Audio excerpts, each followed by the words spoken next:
আসসালামু আলাইকুম। আশা করি সকলে ভালো আছেন। আজকে আমি আপনাদের সাথে আলোচনা করব গণিতের ত্রিকোণমিতি নিয়ে। আমরা কি জানি আমাদের হাতের এই 5টি আঙ্গুলের মধ্যে সাইনের মান এবং ট্যানের মান লুকায়িত আছে। এটা কিভাবে আজকে আমি আপনাদের সাথে আলোচনা করব। এখন আসি আমাদের হাতের এইটা যে আঙ্গুল এটার মান হচ্ছে 90 ডিগ্রি। এটা আমরা মনে রাখবো, এটা হচ্ছে 90 ডিগ্রি।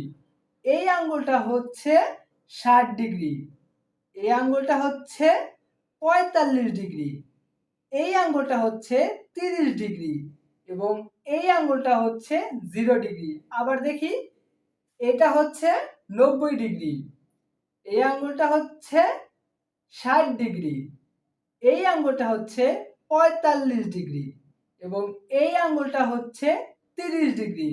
আর এই যে আঙ্গুলটা আছে এটা হচ্ছে 0 ডিগ্রি। এখন আসি, আমাদের যদি বলে সাইন 60 ডিগ্রির মান কত, সাইন 60 ডিগ্রি সমান সমান কত, 60 ডিগ্রি সমান সমান কত, তাহলে আমরা কিভাবে বের করব? আমরা শিখেছি এটা হচ্ছে 60 ডিগ্রি, এটা হচ্ছে 60 ডিগ্রি। এখন আসি, এইটা বাদে এই নিচের দিকে কয়টা আঙ্গুল আছে? নিচের দিকে আছে 1 2 3টা আঙ্গুল। এখন আসি, এই 3 দিয়ে 3টাকে রুট করব এবং 2 কে ভাগ করে দিব।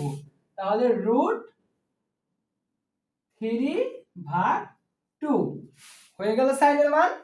এটাই হচ্ছে সাইনের মান। এখন আসি, যদি আমার সাইন 30 ডিগ্রির মান বলে তাহলে কি করব? আমরা জানি এটা হচ্ছে 30 ডিগ্রি, তাহলে যদি সাইন 30 ডিগ্রির মান বলে তাহলে কি করব? Sine 30 degree. এখন এখানে আমার কয়টা আঙ্গুল আছে? একটা আঙ্গুল আছে, তাহলে প্রথমে রুটটা দিয়েই নেই। আমরা জানি কি, একের ভিতরে রুট দিলে 1 দিলেও হয়।